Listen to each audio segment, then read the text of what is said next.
Welcome to Algebra 2. This is section 6.5, Properties of Logarithms. This is one of the big sections, this chapter, 6.5 and 6.6. The work starts getting a little bit heavier, so hope that we're ready for it and approach it with an open mind. So let's get started. All right, properties of logarithms and why they make sense. So we've got three major properties: the product, the quotient, and the power properties.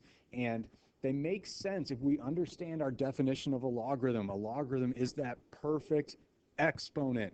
So it is an exponent. All right, so here, if I'm looking at the first one, I'm trying to make sense of why this property actually works. Notice our argument. Our argument here is a product of two numbers, and then that is meaning the same thing as taking two logarithms and adding them up. Remember, logarithms are exponents, so to get that product, it's like I'm adding two exponents. Oh, remember our product property for exponents? Oops, that's not it at all. A to the m times a to the n, if they have the same base, then we could add the exponents together. So we added exponents here when we were multiplying terms. If we're multiplying terms, we are adding those perfect exponents again. Oh, that makes sense. The quotient property, very similar. Here I'm taking the quotient, or dividing two terms inside the logarithm. That's my argument. That's the same as subtracting. Breaking up that argument that was m divided by n, now it's two logs with that same base, but I'm subtracting them. And that's because if I had b to the m divided by b to the n, that rule of exponents says I could use the same base and have the difference of those two exponents. So again, the exponents are subtracted to create division. And then finally, our power property. I call this one free the exponent. You'll hear me say that a lot when we get into the next section and we start to solve. Free the exponent. If I've got an argument that is raised to a power, well, the logarithm itself is a perfect exponent, and then n was an exponent on the argument, so I can multiply it out in front of the logarithm. So I'm taking the exponent of n times the perfect exponent that the logarithm represents. Very much like if I had b to the m to the n, we could call that b to the m times n power. A power to a power means we multiply the exponents together. And so understanding these properties, what we are allowed to move around, all comes from our exponent rules. Because logarithms are perfect exponents. So I hope that makes sense for you, why these are in place. I want you to remember these big three. These are really helpful, and we definitely want to understand them well. They can make our work much, much easier. All right, well, we've seen some logarithms so far that have some weird bases, things that we can't use a calculator for. And in order to combat this, there's a property of logarithms called the change of base formula. So if we have positive real numbers and we have an expression like log base c of a that we want to evaluate, then I can change the base of that logarithm by taking the log of the argument over the log of the base. Okay, so we typically use this, that's this in particular line, we typically use this to turn a logarithm with some base into common logs and natural logs. We get to change the base to whatever we want. We typically choose those two because we can use a calculator very easily to calculate those values. Calculator has keys for those. All right, so our first example, we're going to use properties and a couple known values to evaluate this logarithm. All right, so what I'm thinking is, what do I know? I know that log base 7 of 4 is some number, and I know that number. And log base 7 of 12 is another number. So I would like to take the arguments that we are given. In the case of number 6, it's a 64, and I want to think, how can I turn that into something with 4s and or 12s in it?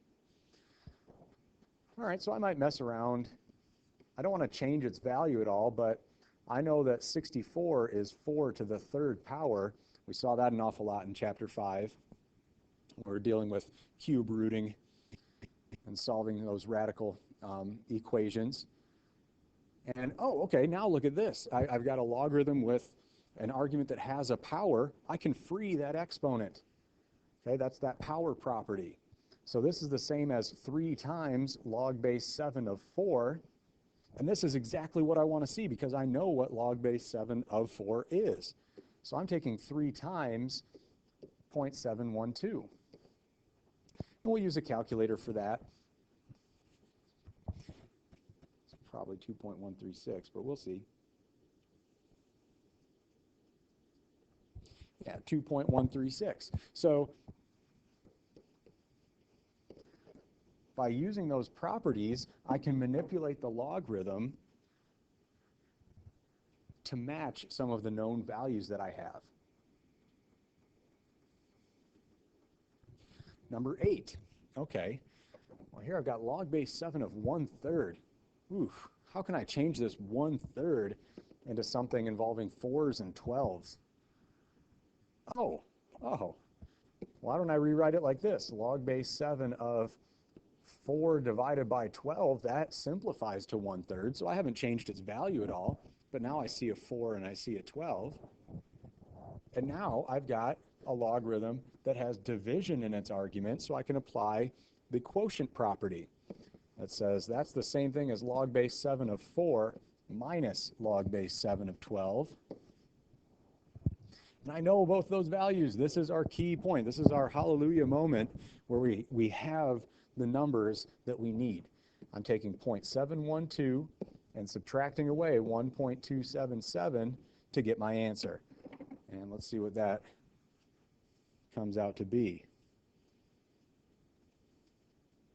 Negative 0.565.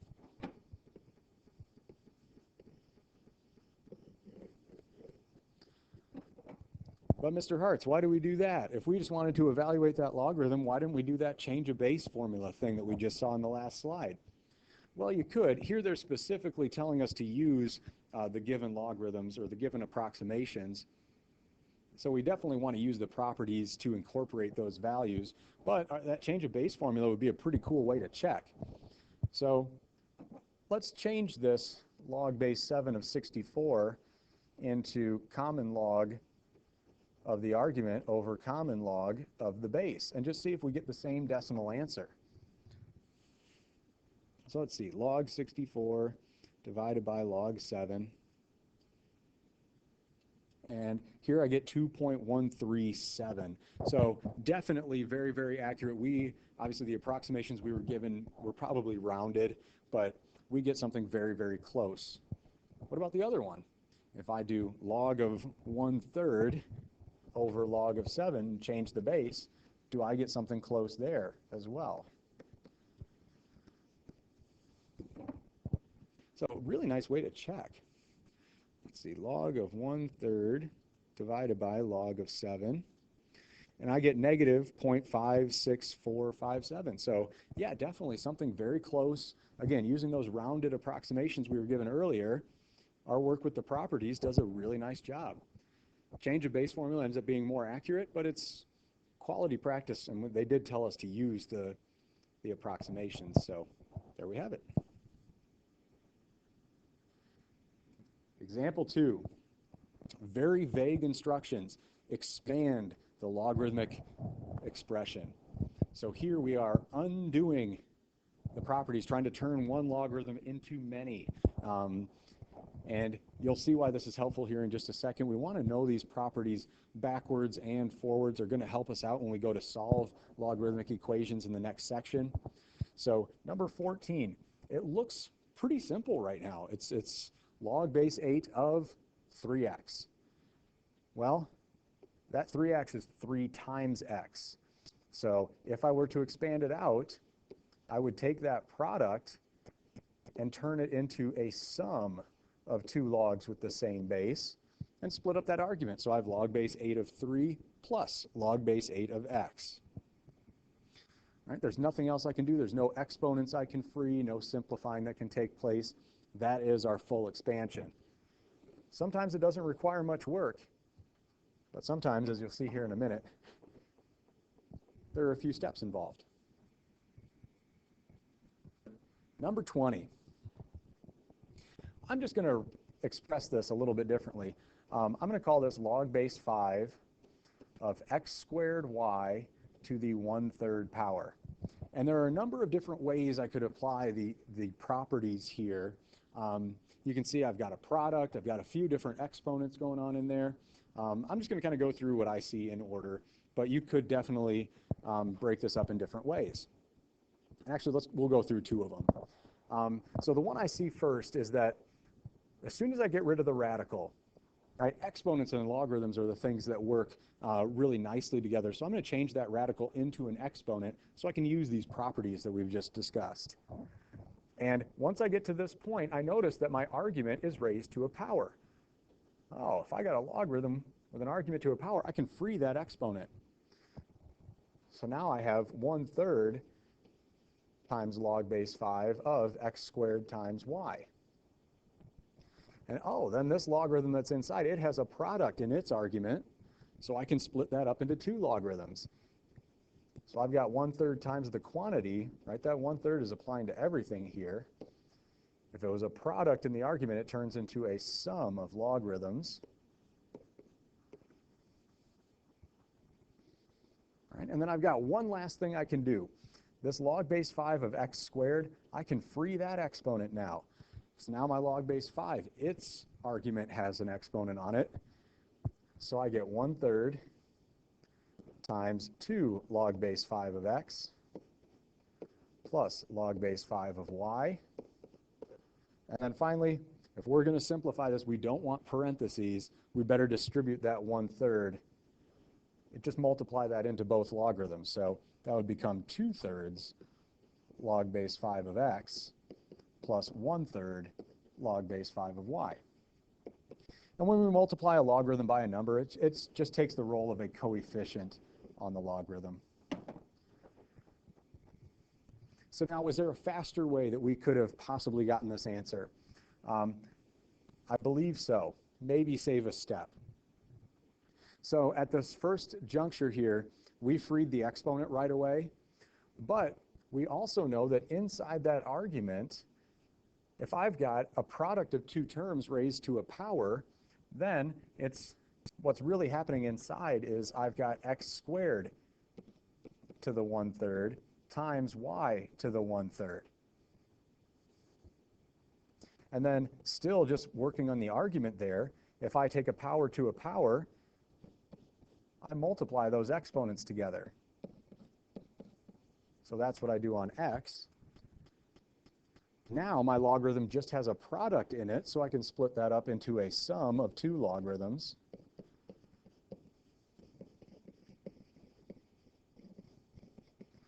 And then each logarithm, after I've split them up, has an argument that has an exponent. So I can free those exponents, get 2/3 log base 5 of x plus 1/3 log base 5 of y, which is this exact same answer that we arrived in our work in blue up there, but it's just showing that we can apply these properties of exponents and logarithms in different ways, and as long as we account for everything, we will get to the same expanded expression. Very cool. All right, so kind of think of what we did there. We tried to break apart any multiplication or division, and then we ended up freeing exponents. Well, now our task is to condense the logarithm. So we've got this expression that has multiple logarithms in it, and we want to condense it down into a single logarithm. So we're going to kind of work backwards. We're going to unfree the exponents, and then we're going to combine the logarithms together, hopefully smashing them into one logarithm.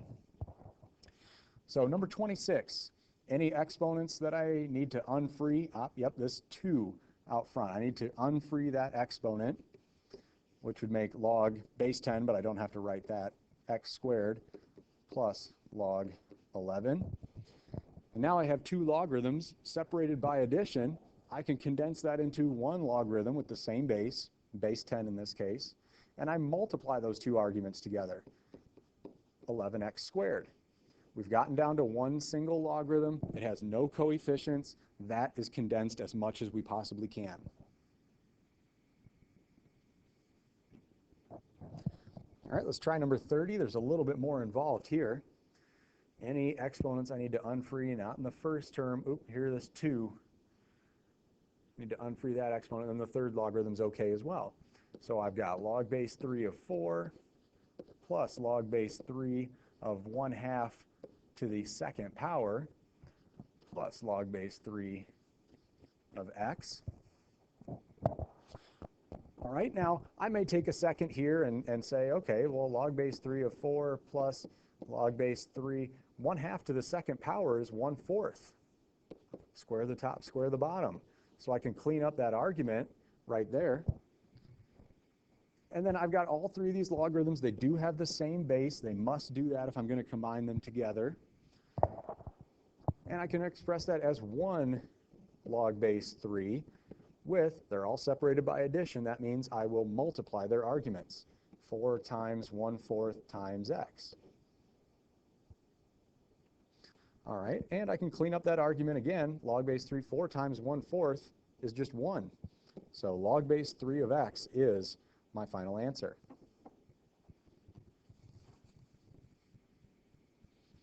These problems tend to be a little bit difficult just because of how vague the instructions are.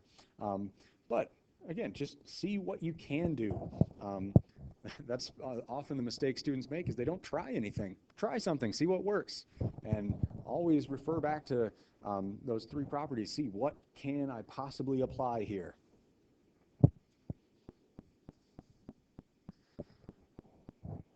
All right, next example. Here we want to use the change of base formula to evaluate the logarithm on a calculator.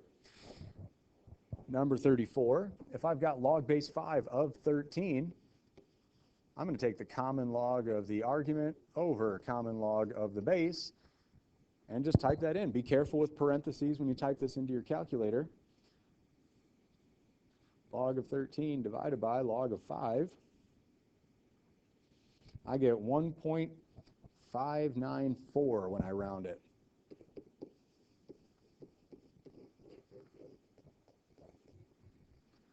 Okay. Now notice I could have also, and I challenge you to try this on your own. If you used common logs for the first one, what if we changed it to base e? Did natural log of 13 over natural log of 5. Try that out. You should get the exact same answer.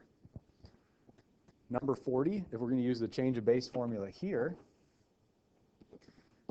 log of the argument over log of the base. It's called a base for a reason. Put it on the bottom. Let's see what that shakes out to be. Log of 9/40, close the parentheses, divided by log of 3, and I get negative 1.358.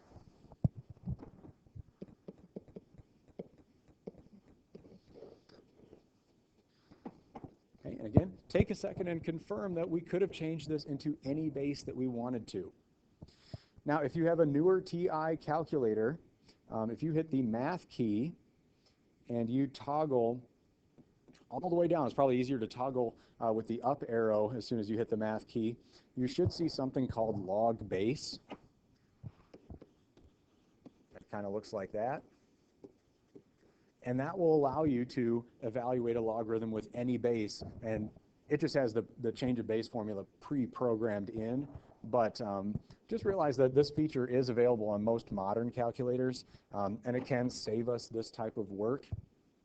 But I am going to expect you to use the change of base formula in order to evaluate it. So we do need to know the formula. It's just the calculator can shortcut it for us a little bit or provide a nice check. And lastly, our textbook does not have problems like this, but oh, man, these are some of my favorite problems in all of mathematics, where we have to use properties to verify an equation. So, you might be skeptical and say, well, I wonder if it's even true to begin with. So you might type in the left side in a calculator and then type in the right side and see if they end up making equal decimals or something like that. I can assure you that they do, but it's our job to go through a property proof and make one side match the other. This is why we learned how to expand logarithms. We really don't use those in problem solving as much as condensing. However, from a proving standpoint, they're very, very helpful. So if I'm going through this first one, here's what I'm going to do. I'm going to choose the one that is condensed the most. In this case, the left-hand side is just one term, one logarithm. And I'm going to try to expand that out to perfectly match the right-hand side. I'm trying to verify, so I cannot add and subtract things from both sides. I can't end up with like a 0 equals 0 case. That is not a valid proof. I'm simply going to keep working on one side of the equation until I have matched the other side. So log base 3 of 1 over 54. Well, I'm going to keep an eye on my target, what I want to end up with. I know I need to expand that out. So let's expand that out. I've got division in my argument, so I could call that log base 3 of 1 minus log base 3 of 54. Right? Use that quotient property. And now you can see I've got two terms separated by subtraction, so I'm headed in the right place. And this is the one that catches some people. We need to understand the definition of a logarithm, because what is the perfect exponent to stick on a 3 to turn it into a 1? Okay, I'm going to give you a second to think about that. The perfect exponent to put on any number and turn it into a 1 is 0. So log with any base, if the argument is 1, the answer will be 0. 0 is the perfect exponent to create 1s. Minus, now I've got this log base 3 of 54. I notice that I want to end up with a log that has 2 in the argument. So I'm going to break up this 54 and call it 27 times 2. I haven't changed its value at all, but I have put that 2 into place. Okay, well now I've got a product happening in my logarithm. So I don't need to say that 0 anymore out front. It's just going to be a negative log base 3 term. But that negative will distribute to everything here as I expand it out. So log base 3 of 27 plus log base 3 of 2. That's how I split up a product in my argument. And look at that. There's my log base 3 of 2 term. And it will be negative once that negative sign distributes. So now the final piece of the puzzle is this 3. And I hope it doesn't take you long to look at that and say, oh, definition of logarithm right here. What's the perfect exponent to put on a 3 to turn it into a 27? 3 to the 3rd power is 27, so it's negative 3 plus log base 3 of 2. That whole logarithm up above right here, it's really just meaning a 3. I distribute the negative, and I am done. With verifying problems, I like to put a little shaded box at the end. I just call it the boom box, because when you get to that point, boom, it's done. Kind of a good feeling to fill that in at the end of a problem like this. But again, you can see we took our time. We tried something. That's the best course of action you could take with these problems. They're really explorations and logic problems. Really, really good stuff. Right? Now, here we're at a point where this is a bonus example. You're not going to have homework or a quiz or a test or anything over this. But I think if you understand how to talk through a problem like this, you get it. So it's a really good exercise to understand all the little facets of logarithm properties. So I challenge you to pause the video, try and come up with a verification of that, that second example that's up there on the board. I will check back in a few seconds with my way through it. It's not the only way.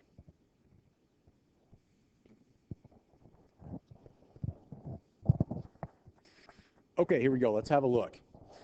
So obviously, want to start with the more condensed side. In this case, it's the left one. And I notice right away there's a 3 that I can free, that exponent within that log base 5 within its argument. So 3 times log base 5 of 50. And hey, look at my target. You know, I've got multiples of 3 out front. Things are looking pretty good. Now, I do have more than one term on the right-hand side, so I know I need to split up that log base 5 of 50, and I want to end up with one that has an argument of 2. So let's see, 3 times, if I break up that logarithm, maybe call it 25 times 2. I haven't changed it at all, but I've definitely incorporated that 2 that I need at the end. That would be 3 times log base 5 of 25 plus log base 5 of 2. Use that product property of logarithms. And then let's distribute our 3. But wait a second. I only want one logarithm to end up. But this log base 5 of 25 shouldn't be there. 3 times, what's the perfect exponent to turn a 5 into 25? Oh, a second power. So that whole logarithm really just means a perfect exponent of 2. All right, and our last step, distribute the 3. 6 plus 3, log base 5, 2, and we are there. Now you'll notice I clearly wrote out each step. I did not do a whole bunch of work mentally in my head. It's a verification. We are trying to communicate our steps, and I think the process of doing that is going to make you a much stronger student with logarithms. I really hope we can develop some appreciation for these. Like I said, if you know how to work your way through problems like this, you get it. Very good exercise. All right, here's a look at your assignment for section 6.5. That does it for this section of notes in Algebra 2.